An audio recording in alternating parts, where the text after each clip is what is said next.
A simply supported reinforced concrete beam carries an UDL of 30 kN per meter excluding of self weight over an effective span of 6.5 meter. The overall size of the beam has to be restricted to 300 mm by 580 mm. Design the mid-span section of the beam for the flexure and check the beam for stiffness. Use M20 grade concrete and Fe 415 steel. Take 40 mm effective cover on all sides. క్వశ్చన్లో ఇచ్చిన data రాస్తే ఇచ్చిన type of beam ఏంటంటే simply supported beam.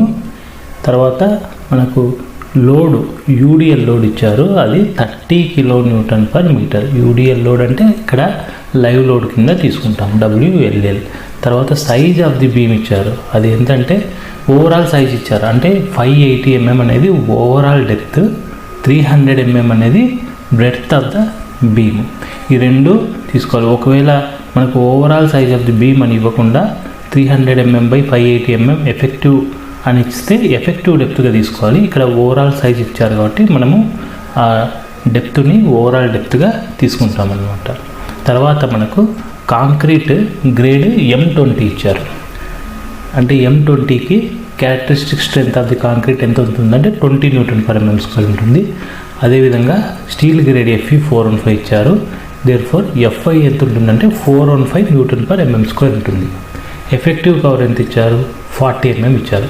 So దీన్ని బట్టి మనము effective depth calculate చేయొచ్చు. ఇంకో పారామీటర్ ఏమి ఇచ్చారంటే ఎఫెక్టివ్ స్పాన్ ఇచ్చారు, అది 6.5 మీటర్స్ ఇచ్చారు. ఇప్పుడు ఇచ్చిన డేటా నుంచి మనము self weight of the beam calculate చేస్తే, self weight of the beam అంటే డెడ్ లోడ్. ఈ dead load is equal to ఏం రాసుకోవచ్చు అంటే unit weight of RCC into volume of the beam. Unit weight of RCC అంటే 25 kN/m³.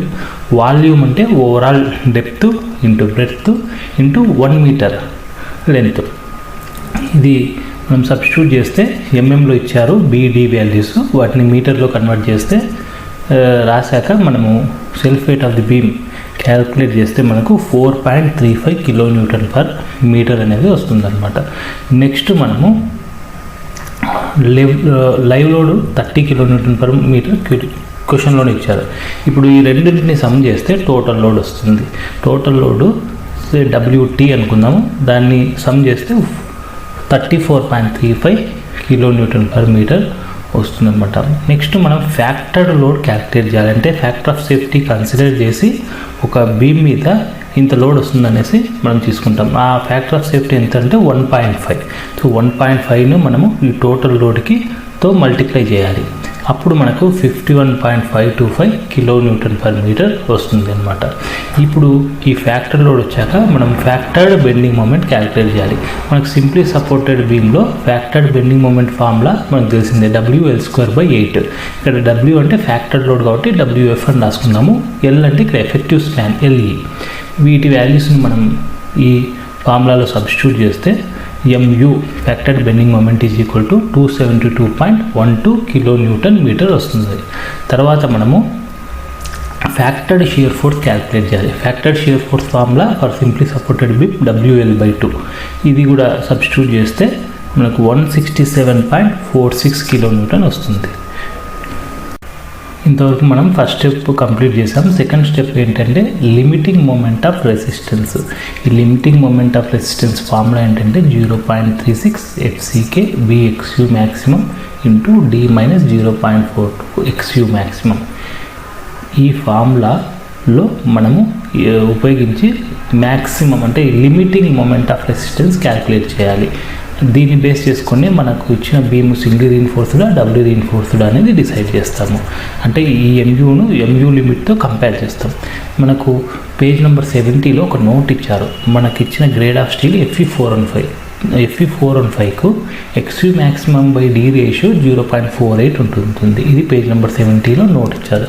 దాన్ని base చేసుకొని మనము XU మ్యాక్సిమము 0.48 టైమ్స్ D రాసుకోవచ్చు. ఈ 0.48 టైమ్స్ Dని పై ఫార్ములాలో సబ్స్టిట్యూట్ చేస్తే మనకు MU లిమిట్ ఫార్ములా ఎంత వస్తుందంటే 0.138 FCK BD² వస్తుంది.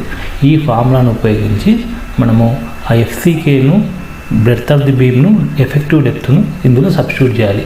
మనకు ఓవరాల్ డెప్త్ 580 mm ఇచ్చారు, ఎఫెక్టివ్ కవర్ 40 mm ఇచ్చారు. సో దీని నుంచి మనం ఎఫెక్టివ్ డెప్త్ ఎలా వస్తుందంటే ఓవరాల్ డెప్త్లోంచి ఎఫెక్టివ్ కవర్ తీసేస్తే ఎఫెక్టివ్ డెప్త్ వస్తుంది. అంటే 580 - 40 540 mm వస్తుంది.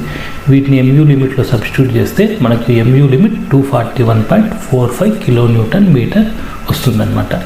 నెక్స్ట్ ఈ MU లిమిట్ వాల్యూని MUతో కంపేర్ చేయాలి. MU ఆల్రెడీ మనం క్యాలిక్యులేట్ చేసాం. ఒకవేళ MU లిమిట్ వాల్యూ MU కన్నా ఎక్కువ ఉంటే ఆ ఇచ్చిన బీము సింగిలీ రీఇన్ఫోర్స్డ్ బీమ్ సెక్షన్ అవుతుంది. MU లిమిట్ వాల్యూ MU కన్నా తక్కువ ఉంటే అది డబ్లీ రీఇన్ఫోర్స్డ్ బీమ్ అవుతుంది. మనకిచ్చిన కేసులో MU లిమిట్ అనేది తక్కువ ఉందన్నమాట. ఇప్పుడు చూడండి, ఇందులో ఈ లైన్ డ్రా చేసాం, ఇది MU లిమిట్. దీనికన్నా కింద వస్తే MU వాల్యూ అది సింగిలీ రీఇన్ఫోర్స్డ్ బీమ్ తీసుకుంటాం. ఒకవేళ MU వాల్యూ ఈ MU లిమిట్ కన్నా పైన అంటే ఎక్కువగా వస్తే అప్పుడు దాన్ని డబ్లీ రీఇన్ఫోర్స్డ్ సెక్షన్గా చూస్తాం. అంటే అడిషనల్ మూమెంట్ మనకు కావాలన్నమాట డబ్లీ రీఇన్ఫోర్స్డ్ సెక్షన్లో. డబ్లీ రీఇన్ఫోర్స్డ్ సెక్షన్లో ఏంటంటే కంప్రెసివ్ జోన్లో కూడా స్టీల్ బార్స్ ప్రొవైడ్ చేస్తాం. సింగిలీ రీఇన్ఫోర్స్డ్ బీమ్లో అయితే ఓన్లీ టెన్షన్ జోన్లోనే ప్రొవైడ్ చేస్తాం. డబ్లీ రీఇన్ఫోర్స్డ్లో అడిషనల్గా కంప్రెషన్ జోన్లో కూడా స్టీల్ బార్స్ని ప్రొవైడ్ చేస్తాం అన్నమాట. Doubly reinforced beam cross section గమనిస్తే ఇక్కడ దీన్ని 2 భాగాలుగా డివైడ్ చేయొచ్చు. అంటే ఫస్ట్ పార్ట్ చూడండి, section 1 resisting moment, second section ఏంటంటే imaginary section, that is additional moment. అంటే first doubly reinforced section MU = MU1 + MU2గా మనము రాయొచ్చు. అంటే ఇక్కడ డబ్లీ రీఇన్ఫోర్స్డ్ సెక్షన్లో మీరు లెఫ్ట్ సైడ్ చూస్తే టెన్షన్ జోన్లో AST ఉంది. అంటే అవేంటి, స్టీల్ బార్స్ టెన్షన్ జోన్లో పెట్టాం. పైన ASC ఉంది. ASC అంటే కంప్రెషన్ జోన్లో కూడా స్టీల్ బార్స్ కావాలి. అదే doubly reinforced section. Doubly reinforced సెక్షన్లో టెన్షన్ జోన్లో స్టీల్ ఉంటుంది, స్టీల్ బార్స్ ఉంటాయి. కంప్రెషన్ జోన్లో కూడా స్టీల్ బార్స్ ప్రొవైడ్ చేస్తాం. దీన్ని మనము 2 పార్ట్స్గా చూపిస్తే ఫస్ట్ పార్ట్ ఏంటంటే సెక్షన్ 1. సెక్షన్ 1లో చూడండి, కొన్ని బార్స్ టెన్షన్ జోన్లో ప్రొవైడ్ చేస్తాం. టాప్లో ఓన్లీ హోల్స్ ఉన్నాయి, అంటే కంప్రెషన్ జోన్లో బార్స్ పెట్టలే, ఓన్లీ హోల్స్ ఉన్నాయి, ఏరియా ఆఫ్ ది హోల్స్ ఉన్నాయి. అట్లే సెక్షన్ 2లో గమనిస్తే ఇంకొన్ని బార్స్ టెన్షన్ జోన్లో ప్రొవైడ్ చేసాం, దట్ ఈజ్ AST2. కంప్రెషన్ జోన్లో మనకు కావాల్సిన స్టీల్ బార్స్ అడిషనల్ మూమెంట్ వచ్చింది కాబట్టి దీంట్లో అడిషనల్గా స్టీల్ బార్స్ ప్రొవైడ్ చేయాలి. అవి ASCగా రాస్తాం. అంటే MU = MU1 + MU2. MU1 ఏంటంటే MU లిమిటింగ్ కండిషన్లో వస్తుంది కాబట్టి MU లిమిట్గా రాసుకుంటాం. దీని నుంచి మనము MU2 అంటే అడిషనల్ మూమెంట్ ఎంత కావాలంటే MU2 = MU - MU లిమిట్ రాస్తాం. నెక్స్ట్ థర్డ్ స్టెప్ ఏంటంటే area of the steel in the tension zone. ఇదేంటంటే corresponding to limiting moment of resistance condition అనమాట. అంటే MU లిమిట్ రెఫరెన్స్ చేసుకొని ఏరియా ఆఫ్ స్టీల్ క్యాలిక్యులేట్ చేయాలి. దాన్ని AST1గా తీసుకుంటాం. అది రావాలంటే మనము ఈ లిమిటింగ్ కండిషన్లో కంప్రెసివ్ ఫోర్స్ని టెన్షన్ ఫోర్స్ని ఈక్వేట్ చేస్తాం. That is C1 = T1. ఈ వాల్యూస్ మనము ఫార్ములాస్ రాస్తే AST1 ఏం రాసుకోవచ్చు అంటే 0.36 FCK BXU maximum / 0.87 FY. ఈ వాల్యూస్ను మనం సబ్స్టిట్యూట్ చేస్తే ఇందులో AST1 ఎంత వస్తుందంటే 1550.7 mm² వస్తుంది అనమాట. తర్వాత మనము దీని నుంచి నెక్స్ట్ 4th స్టెప్కి వెళ్తే 4th స్టెప్లో కంప్రెషన్ రీఇన్ఫోర్స్మెంట్ క్యాలిక్యులేట్ చేయాలి. అంటే ASC, area of the steel in compression zone అనమాట. ఇప్పుడు ఇది రావాలంటే ఫస్ట్ మనము D'/D కనుక్కోవాలి. D' అంటే ఎఫెక్టివ్ కవర్, D అంటే ఎఫెక్టివ్ డెప్త్. వీటి రేషియో మనకు ఇచ్చిన క్వశ్చన్లో ఉన్న డేటా ప్రకారం 0.07 వస్తుంది. తర్వాత మనము stress in the compression steel కనుక్కోవాలి, దట్ ఈస్ FSC. ఈ వాల్యూ రావాలంటే మనం SP16 అనే కోడ్ బుక్లో టేబుల్ F చూడాలి. ఈ టేబుల్ Fలో డిఫరెంట్ గ్రేడ్స్ ఆఫ్ స్టీల్స్కు D'/D వాల్యూస్ ఉంటాయి. D'/D వాల్యూస్ ఈ టేబుల్లో గమనిస్తే 0.05 నుంచి 0.2 వరకు ఉన్నాయి. మనకు వచ్చిన D'/D వాల్యూ ఏంటంటే 0.07. ఈ D'/D వాల్యూ 0.05కు 0.1కు మధ్యలో ఉందన్నమాట. అంటే మనము 0.07కు ఎంత ఎఫ్ఎస్సి వాల్యూ వస్తుందో క్యాలిక్యులేట్ చేయాలి. ఎఫ్ఎస్సి వాల్యూస్ 415 ఎదురుగా ఇచ్చారు చూడండి. 0.05కు 355 ఉంది, 0.1కు 353 ఉంది Nm². మనకు కావాల్సింది ఏంటంటే d'/d' 0.07కు ఎఫ్ఎస్సి వాల్యూ కావాలి. ఇప్పుడు ఈ టేబుల్లో ఉన్న వాల్యూస్ రాసుకొని ఇంటర్పోలేట్ చేస్తే మనం ఎలా రాస్తామంటే 353 plus 355 minus 353 divided by 0.1 minus 0.05 into 0.07 minus 0.05. దీన్ని చేస్తే మనకు 353.8 వస్తుంది. దీన్ని 354 Nm²గా రాసుకుంటాం. ఈ వాల్యూ వచ్చినాక మనము ఒకసారి ఇంతకుముందు చెప్పినట్లుగా మనము MU అంటే MU లిమిట్ ప్లస్ MU2 రాసుకుంటాం. మనకు కావాల్సింది అడిషనల్ మూమెంట్, రెస్టింగ్ మూమెంట్ అంటే MU2 కావాలి. MU2 MU minus MU limit అంటే MU లిమిట్ని దాటి ఎంత వాల్యూ మనకు మూమెంట్ అడిషనల్గా వచ్చింది అనేది క్యాలిక్యులేట్ చేస్తాం. అది MU2 ఎంత వస్తుందంటే 30.67 kN వస్తుందన్నమాట. ఇప్పుడు మనకు MU2 అడిషనల్ రెస్టింగ్ మూమెంట్ ఎలా రాస్తామంటే stress in the steel in the compression zone into area of the steel in compression zone, అదేంటి కంప్రెసివ్ ఫోర్స్ C2 అవుతుంది, ఇంటూ లీవర్ ఆర్మ్ ఎంత అంటే D మైనస్ D'. ఈ వాల్యూస్ మనం సబ్స్టిట్యూట్ చేస్తే FSC calculate చేసాం. ఈ వాల్యూస్ మనం ఇక్కడ ఇందులో సబ్స్టిట్యూట్ చేస్తే 30.67 = 354 into ASC into 540 minus 40. 30.64 kN ఉంటుంది. దాన్ని Nm అంటే ఇంటూ 10⁶ మల్టిప్లై చేయాలి. దీని నుంచి మనము area of the steel in the compression zone calculate చేస్తే ASC ఆ వాల్యూ వచ్చేసి మనకు 173.3 mm² వస్తుంది అన్నమాట.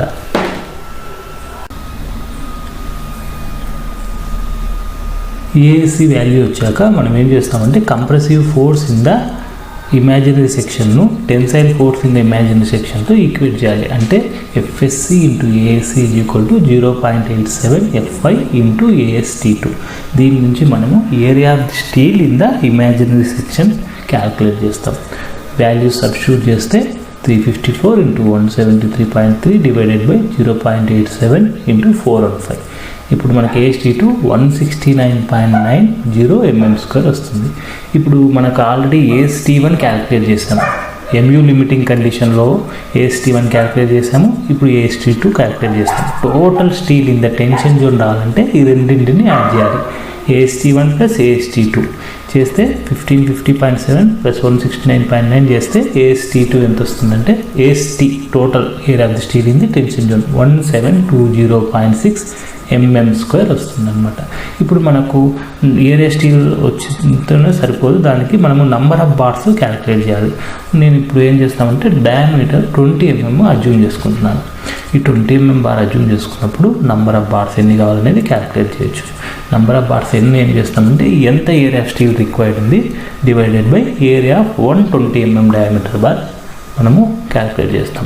ఆ విధంగా చేస్తే 1720.6 డివైడెడ్ బై π/4 ఇంటూ డయా² 20² చేస్తే మనకు నంబర్ ఆఫ్ బార్స్ 5.4 వచ్చాయి. దాన్ని మనం 6 నంబర్ ఆఫ్ బార్స్ ప్రొవైడ్ చేస్తాం టెన్షన్ జోన్లో. అంటే బాటమ్ ఆఫ్ ది బీమ్లో టెన్షన్ జోన్లో 6 బార్స్ని మనము అక్కడ ప్రొవైడ్ చేస్తాం. అట్లే మనకు నెక్స్ట్ ASC క్యాలిక్యులేట్ చేసాము. 173.3 mm² వచ్చింది. ఈ కంప్రెషన్ జోన్లో ఎన్ని బార్స్ కావాలనేది క్యాలిక్యులేట్ చేయాలి. నేను కంప్రెషన్ జోన్లో 12 mm డయామీటర్ని అజ్యూమ్ చేసుకుంటున్నాను. 12 mm బార్ని తీసుకుంటాను అనుకుంటున్నాను. 12 mm బార్ తీసుకుంటే నంబర్ ఆఫ్ బార్స్ n ఏమవుతుందంటే number of bars n ASC required divided by π/4 into dia. ఇక్కడ ASC రిక్వైర్డ్ ఎంత ఉంటుందంటే 173.3 డివైడెడ్ బై π/4 ఇంటూ 12². 12 అనేది diameter of the bar in the compression zone తీసుకున్నాను. ఇప్పుడు మనకు నంబర్ ఆఫ్ బార్స్ 2 వస్తున్నాయి అనమాట. అంటే 2 బార్స్ మనం కంప్రెషన్ జోన్లో ప్రొవైడ్ చేస్తున్నాం. ఇప్పుడు ఒకసారి చూస్తే టెన్షన్ జోన్లో 6 బార్లు ప్రొవైడ్ చేస్తున్నాము. ఒక్కొక్క బార్ డయామీటరు 20 mm తీసుకుంటున్నాం అనమాట. అట్లే కంప్రెషన్ జోన్లో చూస్తే 2 number of bars 2 bars provide చేస్తున్నాం. ఒక్కొక్క బార్ డయామీటర్ 12 mm తీసుకుంటున్నాం అనమాట. ఇప్పుడు area of the steel in the tension zone అంటే ప్రొవైడెడ్ ఏరియా క్యాలిక్యులేట్ చేస్తే area of steel provided in the tension zone is equal to 6 number of bars కాబట్టి 6 × π/4 × 20 square చేస్తే మనకు ప్రొవైడెడ్ ఏరియా 1885 mm² వస్తుంది. అదేవిధంగా area of the steel provided in the compression zone ఆ value calculate చేస్తే అంటే ASC provided 2 bars కాబట్టి 2 × π/4 12². దీని వాల్యూ 226.2 mm² వస్తుంది అనమాట. నెక్స్ట్ మనము ఇంకా design of shear reinforcement calculate చేయాలి. షియర్ రీఇన్ఫోర్స్మెంట్ను మనము ఏ విధంగా అంటే స్టిరప్స్ అనేవి ప్రొవైడ్ చేస్తాము. బార్స్ బీమ్లో స్టిరప్స్ ప్రొవైడ్ చేస్తాం. ఈ స్టిరప్స్ ఎంత స్పేసింగ్లో ప్రొవైడ్ చేయాలనేది కూడా క్యాలిక్యులేట్ చేయాలి. అందుకోసం ఫస్ట్ మనం నామినల్ షియర్ స్ట్రెస్ క్యాలిక్యులేట్ చేయాలి. నామినల్ షియర్ స్ట్రెస్ అంటే nominal shear force divided by BD. Shear force అంటే ఇక్కడ మనం ఫస్ట్ కనుక్కున్నాం W effective load into effective span by 2 WL/2 చేస్తే దాని ప్రకారం చేస్తే 167.46 × 10³ డివైడెడ్ బై 300 × 540. దీని ప్రకారం నామినల్ షియర్ స్ట్రెస్ 1.034 N/mm² వస్తుంది. అంటే ఇప్పుడు ఫర్ ఎగ్జాంపుల్ మనము సింప్లీ సపోర్టెడ్ బీమ్ తీసుకున్నాము. దీంట్లో యూడిఎల్ యాక్ట్ అయినప్పుడు షియర్ ఫోర్స్ ఎక్కువగా ఎక్కడ ఉంటుందంటే ఎండ్స్ సపోర్ట్స్లో ఉంటుంది. మనము టోటల్ నెంబర్ ఆఫ్ బార్స్లో ఎక్స్ట్రా బార్స్ని ఎక్స్టెండ్ చేయాల్సింది ఎక్కడికంటే సపోర్టులోకి ఎక్స్టెండ్ చేస్తే అది షియర్ను రెసిస్ట్ చేస్తుంది అనమాట. అందుకోసం మనము షియర్ మనకు బెండింగ్ మూమెంట్ అనేది మ్యాక్సిమం మిడ్ సెంటర్లో ఉంటుంది, ఎండ్కి వచ్చేసరికి 0 అవుతుంది. కానీ షియర్ సపోర్ట్స్లో ఎక్కువగా ఉంటుంది. కాబట్టి ఇప్పుడు కోడ్ బుక్ ప్రొవిజన్ క్లాస్ 20.2.3 ప్రకారము ఇది పేజ్ నెంబర్ 51లో ఉంటుంది IS 456/2000లో. దీని ప్రకారం పర్సెంటేజ్ ఆఫ్ స్టీల్ ఎలా క్యాలిక్యులేట్ చేస్తామంటే 100 × half of the area steel provided divided by B × D. Half ఎందుకు చేస్తున్నామంటే సగం బార్స్ మనము సపోర్ట్లోకి ఎక్స్టెండ్ చేస్తున్నాము. సగం బార్స్ మాత్రమే. మనకు 6 బార్లు ఉన్నాయి, 3 బార్స్ ఎక్స్టెండ్ చేస్తున్నాం. వాటి 6 బార్ల ఏరియా 1885. 3 బార్స్ ఏరియా ఏమవుతుందంటే 1885/2. ఈ విధంగా పర్సెంటేజ్ ఆఫ్ స్టీల్ క్యాలిక్యులేట్ చేస్తే 0.582% వస్తుంది. టేబుల్ 19 పేజ్ నెంబర్ 73లో ఒకసారి గమనిస్తే IS 456లో పర్సెంటేజ్ ఆఫ్ స్టీల్ అంటే 100 ఏరియా స్టీల్ బై BD ఉంటుంది. దానికి ఎదురుగా design shear strength of concrete for different grades of కాంక్రీట్కి ఉంటుందన్నమాట. అంటే దీని ప్రకారం మనకు వచ్చిన పర్సెంటేజ్ ఆఫ్ స్టీల్ 0.582. అంటే ఇది 0.5కు 0.75% ఆఫ్ స్టీల్కు మధ్యలో ఉంది. వాటి కరస్పాండింగ్ వాల్యూస్ రాసుకొని మనము design shear strength of the concrete అంటే τC క్యాలిక్యులేట్ చేస్తే 0.48 ప్లస్ 0.56 - 0.48 డివైడెడ్ బై 0.75 - 0.5 × 0.582 - 0.5. ఇది రాస్తే మనకు 0.51 Nm/mm² వస్తుంది τC. ఇప్పుడు మ్యాక్సిమం షియర్ స్ట్రెస్ రాసుకోవాలి. అది కూడా మనకు టేబుల్ 20లో ఉంటుంది. అది కూడా పేజ్ నెంబర్ 73 ఆఫ్ IS 456/2000లో ఉంటుందన్నమాట. దీని ప్రకారము τC మ్యాక్సిమం అంటే మ్యాక్సిమం షియర్ స్ట్రెస్ ఎంత ఉంటుందంటే దీనికి M20 గ్రేడ్ ఆఫ్ కాంక్రీట్కి 2.8 Nm/mm² ఉంటుంది. ఇప్పుడు మనము నామినల్ షియర్ స్ట్రెస్ను design shear strength of concrete τCను మ్యాక్సిమం షియర్ స్ట్రెస్ τC మ్యాక్సిమంను ఒకసారి కంపేర్ చేస్తే ఫస్ట్ కేసు చూస్తే τV less than τC and τV less than τC maximum. ఈ కేసు వచ్చిందంటే మినిమం షియర్ రీఇన్ఫోర్స్మెంట్ కంపల్సరీగా ప్రొవైడ్ చేయాలి. రెండో కేసు ఏంటంటే τV అంటే నామినల్ షియర్ స్ట్రెస్. ఇవన్నీ కూడా ఎక్కడ ఉంటాయంటే మనకు క్లాస్ 26.5.16 పేజ్ నెంబర్ 48 ఉంటుంది. సెకండ్ కేసు చూస్తే τV greater than τC and τV less than τC maximum. ఈ కేసు ఉంటే కంపల్సరీగా మనము షియర్ రీఇన్ఫోర్స్మెంట్ అనేది డిజైన్ చేయాలి. ఈ కేసు ఎక్కడ ఉంటుందంటే క్లాస్ 40.4లో పేజ్ నెంబర్ 73లో ఉంటుంది IS 456 అనే కోడ్లో. థర్డ్ కేసు ఏంటంటే τV greater than τC and τV greater than τC maximum. అంటే నామినల్ షియర్ స్ట్రెస్ మనకిచ్చిన లోడ్స్ ప్రకారము మనకు వచ్చే shear stress nominal shear stress design shear stress కన్నా ఎక్కువగా ఉండాలి. మ్యాక్సిమం షియర్ స్ట్రెస్ కన్నా ఎక్కువగా ఉంటే మనం ఆ డిజైన్ని కంప్లీట్గా వదిలేసి మళ్ళీ ఫస్ట్ నుంచి రీడిజైన్ చేసుకుంటారు. దీనికోసం ఎఫెక్టివ్ డెప్త్ని ఇంక్రీజ్ చేసుకోవాలి, అప్పుడే షియర్స్ను తట్టుకో విధంగా బీమ్ ఉంటుంది. ఇప్పుడు మనకి ఇచ్చిన వాల్యూస్ మనం క్యాలిక్యులేట్ చేసిన ప్రకారము టౌవి 1.034, టౌసి 0.51, టౌసి మ్యాక్సిమం 2.8 Nm/mm² ఉన్నాయి. ఇప్పుడు ఈ వచ్చిన వాల్యూస్ని గమనిస్తే సెకండ్ కేస్ అప్లికబుల్ అవుతుంది. Tau V greater than tau C, tau V less than tau C maximum. అంటే ఇప్పుడు మనము కరస్పాండింగ్ క్లాస్ను ఉపయోగించి షియర్ రీఎన్ఫోర్స్మెంట్ను డిజైన్ చేయాలి. అంటే ఇక్కడ మనము షియర్ రీఎన్ఫోర్స్మెంట్ను ప్రొవైడ్ చేయాలంటే వర్టికల్ స్టిరప్స్ని వాడుతున్నాం అన్నమాట. ఈ వర్టికల్ స్టిరప్స్ ఉపయోగించి షియర్ రీఎన్ఫోర్స్మెంట్ క్యాలిక్యులేట్ చేయాలి అంటే ఫస్ట్ మనము షియర్ రీఎన్ఫోర్స్మెంట్లో ఈ కాంక్రీట్ ఎంత షియర్ రెసిస్ట్ చేస్తుంది, స్టీల్ బార్స్ అంటే ఇక్కడ స్టిరప్స్ ఎంత రెసిస్ట్ చేస్తున్నాయి షియర్ని అనేది క్యాలిక్యులేట్ చేయాలి. షియర్ రెసిస్టెన్స్ ఆఫ్ కాంక్రీట్ ఏంటంటే టౌసి ఇంటూ బీడీ. ఈ వాల్యూస్ని సబ్స్టిట్యూట్ చేస్తే మనకు 82,620 Newtons వస్తుంది. అట్లే shear resistance of vertical stirrups calculate చేయాలి. అది ఎలా వస్తుందంటే మనకు బేసిక్గా టోటల్ నామినల్ షియర్ ఏంటంటే shear resistance of the concrete, shear resistance of the స్టిరప్స్కు సమ్ముగా ఉంటుంది. ఇప్పుడు shear resistance of the stirrups కావాలంటే నామినల్ షియర్ ఫోర్స్లోంచి shear resistance of the concrete minus చేయాలి. అలా చేస్తే మనకు 167.46 × 10³ N మైనస్ 82.62 × 10³ N చేస్తే shear resistance of the vertical stirrups 84,840 Newtons వస్తుంది అనమాట. ఇప్పుడు మనము పేజ్ నెంబర్ 73లో క్లాస్ 40.4A IS 456లో చూస్తే దాంట్లో ఒక ఫార్ములా ఇచ్చింటారు. Shear resistance of the vertical stirrups VUS = 0.87 ASV × D/SV. ఇక్కడ ASV అంటే area of the vertical stirrups, SV అంటే spacing in between the consecutive stirrups, centre to centre stirrups. అంటే ఇక్కడ మనము FE 415 గ్రేడ్ ఆఫ్ స్టీల్ వాడుతున్నాం stirrups కోసము. అట్లే stirrups వచ్చేసి 2 లెగ్డ్ స్టిరప్స్, ఒక్కొక్క డయామీటర్ ఆఫ్ ది స్టిరప్ ఏంటంటే 8 mm వాడుతున్నాం.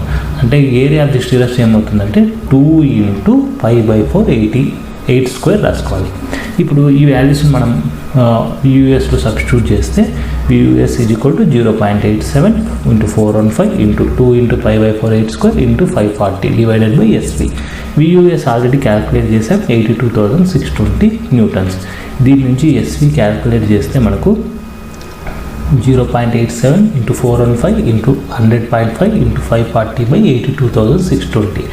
SV అంటే spacing between the consecutive stirrups 237.233 mm వస్తుంది. అట్లే మనము next minimum shear reinforcement calculate చేయాలి. మినిమం షియర్ రీఎన్ఫోర్స్మెంట్ కూడా మనకు IS 456లో క్లాస్ 26.5.16 ఇది పేజ్ నెంబర్ 48లో ఉంటుంది. దీని ప్రకారం ఫార్ములా ASV/B × SV = 0.4/0.87 FI. ఈ ASV అంటే మనం క్యాలిక్యులేట్ చేసాము area of the vertical stirrups 2 × π/4 8² that is equal to 100.5 mm².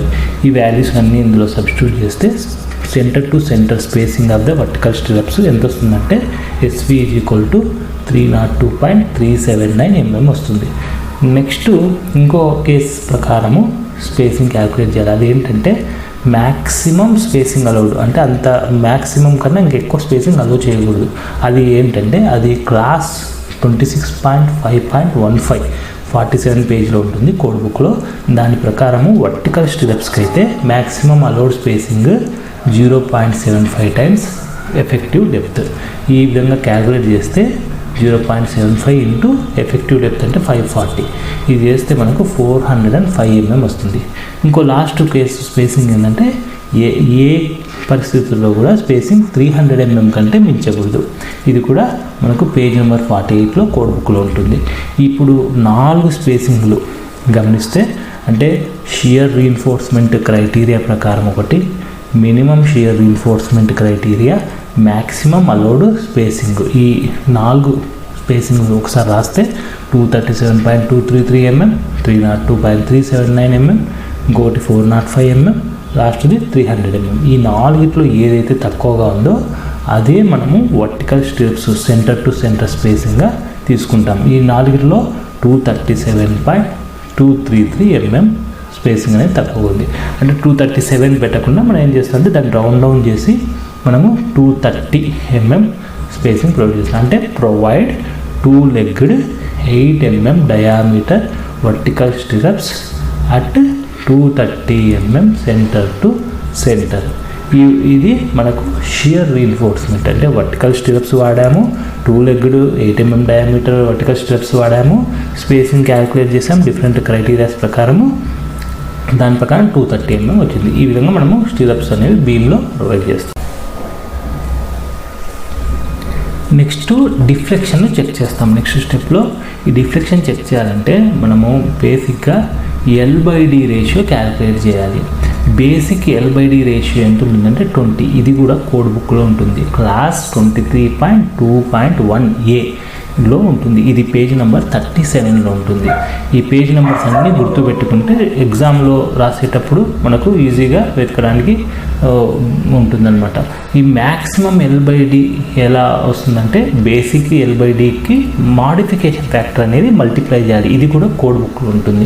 Class 23.2.1cలో ఇది కూడా పేజ్ నెంబర్ 37 ఉంటుంది. అంటే మనకున్న span effective depth ratio calculate చేస్తే ఈ మ్యాక్సిమం L/D కన్నా తక్కువగా ఉండాలి. మనకున్న వాల్యూస్ ప్రకారము మనము బీమ్లో క్యాల్కులేట్ చేయాలి. ఫస్ట్ ఇది క్యాల్కులేట్ చేయాలంటే ఫస్ట్ మనం పర్సెంటేజ్ ఆఫ్ ద స్టీల్ అనేది క్యాల్కులేట్ చేయాలి. Percentage of the steel calculate చేయాలంటే మనకు ఏరియా ఆఫ్ స్టీల్ తెలిసి ఉండాలి. ఏరియా ఆఫ్ స్టీల్ ఆల్రెడీ మనము క్యాల్కులేట్ చేసేసాము. 100 × AST/BD. AST ప్రొవైడెడ్ ఎంత చేసామంటే 6 × π/4 20² టెన్షన్ జోన్లో పెట్టాం కదా, ఆ స్టీల్ 1885 AST వస్తుంది. దాని ప్రకారం పర్సెంటేజ్ ఆఫ్ స్టీల్ 1.163% వస్తుంది. తర్వాత మనము ఫిగర్ 4 ఉంటుంది ఒకటి పేజ్ నెంబర్ 38లో IS 456 కోడ్లో. ఆ ఫిగర్ 4ని అబ్జర్వ్ చేస్తే మనకు ఎక్స్ యాక్సిస్లో ఏముంటుందంటే percentage of the tension reinforcement ఉంటుంది. వర్టికల్ యాక్సిస్లో మాడిఫికేషన్ ఫ్యాక్టర్ ఉంటుంది. ఈ percentage of tension reinforcement calculate చేసాము. Next stress in the steel calculate చేయాలి. దట్ ఈస్ FSC అనేది దీని formula 0.58 FI × area of steel required by area of steel provided. ఈ formula కూడా ఆ ఫిగర్ 4 కిందే ఉంటుందన్నమాట. దాని ప్రకారం మనము వాల్యూస్ని సబ్స్టిట్యూట్ చేస్తే మనకు FS 219.7 Nm/mm² వస్తుంది. అంటే FS అప్రాక్సిమేట్గా 220 Nm/mm² వస్తుందన్నమాట. ఇప్పుడు ఈ ఫిగర్లో మనం ఏం చేయాలంటే ఒక కర్వ్స్ ఉన్నాయి, FS కర్వ్స్ ఉన్నాయి. 120 నుంచి మనకు లాస్ట్లో 290 Nm/mm² ఉన్నాయి. మనకు వచ్చిన వాల్యూ ఏంటంటే FS వాల్యూ 220. దాన్ని అప్రాక్సిమేట్గా ఇప్పుడు నేను అక్కడ డ్రా చేస్తున్నట్లుగా ఒక కర్వ్ డ్రా చేసుకోవాలి. అంటే ఆ కర్వ్ ఎక్కడ వస్తుంది? FS వాల్యూ 220 వాల్యూ 190కి 250కి మధ్యలో వస్తుందన్నమాట. 240 Nm/mm² మధ్యలో వస్తుంది. ఆ కర్వ్ డ్రా చేసి తర్వాత మనకు పర్సెంటేజ్ ఆఫ్ టెన్షన్ రీఇన్ఫోర్స్మెంట్ ఎంత వచ్చిందో చూస్తే కింద హారిజాంటల్ యాక్సిస్లో 1.163 వచ్చింది. అది వర్టికల్గా మనం డ్రా చేసి ఈ కరువుకు టచ్ చేస్తే ఎక్కడైతే టచ్ అవుతుందో అక్కడి నుంచి మనం ఒక హారిజాంటల్ లైను వై యాక్సిస్ మీదకి డ్రా చేయాలి. అప్పుడు అక్కడున్న వాల్యూ మనకు మాడిఫికేషన్ ఫ్యాక్టర్ వస్తుందన్నమాట. దీని ప్రకారం మనం చూస్తే మాడిఫికేషన్ ఫ్యాక్టరు 0.8 1.2 మధ్యలో ఒక లైన్ ఉంది, దానిపైన టచ్ అవుతుంది. అంటే మాడిఫికేషన్ ఫ్యాక్టర్ 1.03గా మనము రాసుకుంటాము. ఇప్పుడు మనము మ్యాక్సిమం అలౌడ్ స్పేసింగ్ ఫార్ములా రాసాం. Basic L/D value into modification factor. ఇక్కడ మాడిఫికేషన్ ఫ్యాక్టర్లో 1.03 సబ్స్టిట్యూట్ చేయాలి. అంటే 20 × 1.03 రాస్తే మనకు వచ్చేసి 20.6 వస్తుంది మ్యాక్సిమం L/D. అంటే మనము దీన్ని మనం ప్రొవైడెడ్ చేసిన L/Dతో కంపేర్ చేయాలి. ప్రొవైడెడ్ L/D ఎంత ఉంటుందంటే 6500 అనేది ఎఫెక్టివ్ స్పాన్ డివైడెడ్ బై 540 అనేది ఎఫెక్టివ్ డెప్త్. అంటే మనకు ఉన్న స్పాను ఎఫెక్టివ్ డెప్త్ని ఉపయోగిస్తే 12.04 అనేది ప్రొవైడెడ్ ఎల్బైడి. ఈ ప్రొవైడెడ్ ఎల్బైడి ఆల్వేస్ మ్యాక్సిమం ఎల్బైడి కన్నా తక్కువ ఉండాలి. అప్పుడు మనకు వర్టికల్ డిఫ్లెక్షన్ కంట్రోల్గా ఉంటుందని అర్థం అనమాట. ఇది ఇప్పుడు మన కేసులో ఇది 12.04 అనేది మ్యాక్సిమం ఎల్బైడి కన్నా తక్కువ ఉంది, 20.6 కన్నా తక్కువ ఉంది కాబట్టి మనకు డిజైన్ సేఫ్ అనమాట. నెక్స్ట్ కంప్రెషన్ రీఇన్ఫోర్స్మెంట్లో కూడా ఇదే విధంగా చేయాలి.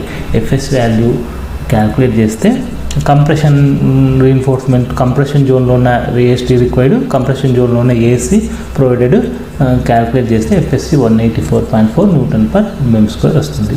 దీంట్లో మనము ఫిగర్ 5 అని ఉంటుంది కోడ్ బుక్లో. ఫిగర్ 5 అనేది పేజ్ నెంబర్ 39లో ఉంటుంది.